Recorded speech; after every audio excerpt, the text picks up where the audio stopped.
Porque fazer segredo um tema que dói tanto e que traz tanto sofrimento às pessoas. Quando Bia faleceu, para a gente foi uma surpresa muito grande, porque não se falava nisso.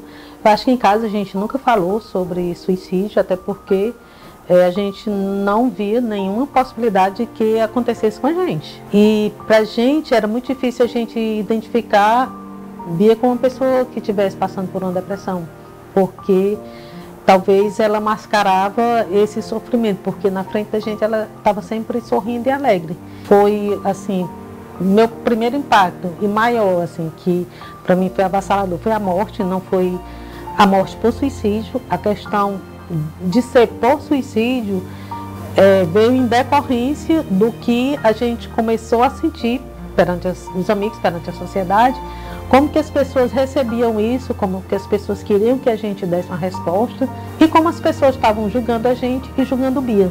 E essa questão desse julgamento, como as pessoas queriam que a gente silenciasse e que a gente não queria que a morte de Bia fosse segredo, porque não podia uma pessoa que a gente ama tanto deixar em segredo uma coisa que acontece dessa.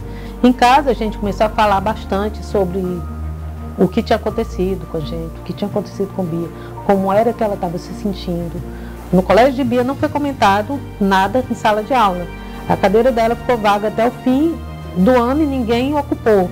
Então, assim, foi muito silenciado uma coisa que foi público, foi a morte pública, né? Então, assim, depois que a gente passou por essa fase de luto, de se entender, de entender o que tinha acontecido, aí as pessoas começavam a falar pra gente o que aconteceu comigo, o que aconteceu com o irmão, com o pai, com o parente, com o amigo. A gente, poxa vida, acontece mais do que o que a gente pensa e acontece em quase todas as famílias e ninguém fala sobre isso. Foi que a gente se deparou com essas estatísticas que são bem absurdas, de a cada 40 segundos uma pessoa morre por suicídio no mundo, outras 60 pessoas fazem tentativas. E a partir daí a gente começou a pesquisar sobre e saber como a gente podia ressignificar a morte de Bia, como a gente podia ressignificar a nossa dor, como a gente podia dar continuidade à nossa vida, deixando de certa forma Bia presente.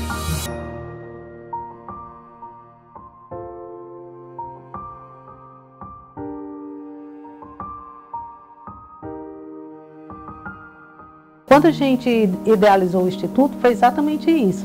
A gente vai trabalhar com o que nos fez doer, mas transformando isso, buscando ajudar outras pessoas.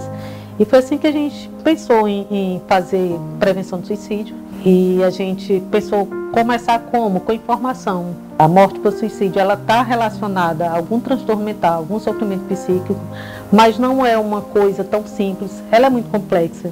Então essas pessoas precisam de ajuda. E foi pensando nisso, como ajudar essas pessoas, que a gente procurou trazer para o Instituto ser um local de acolhimento, um local de apoio e até assim realmente de ajuda para quem está precisando.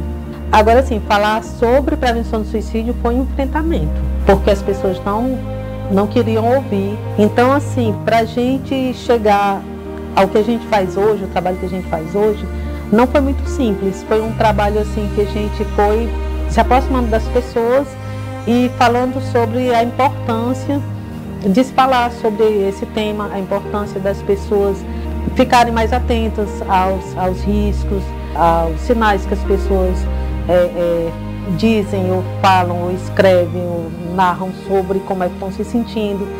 Também essa desconstrução dos mitos com relação à depressão, que a gente vem trabalhando bastante sobre. Eu tinha realmente um preconceito também com o suicídio. Lógico, era um assunto para mim muito distante de mim. Falar sobre o suicídio de Bia para mim é um desafio muito grande, mas assim, eu sei que eu não podia calar essa história, eu não podia silenciar, principalmente como uma forma de dar um retorno para a sociedade. Eu acho que talvez a morte de Bia tenha me tornado até mais solidária com as pessoas, mais humana.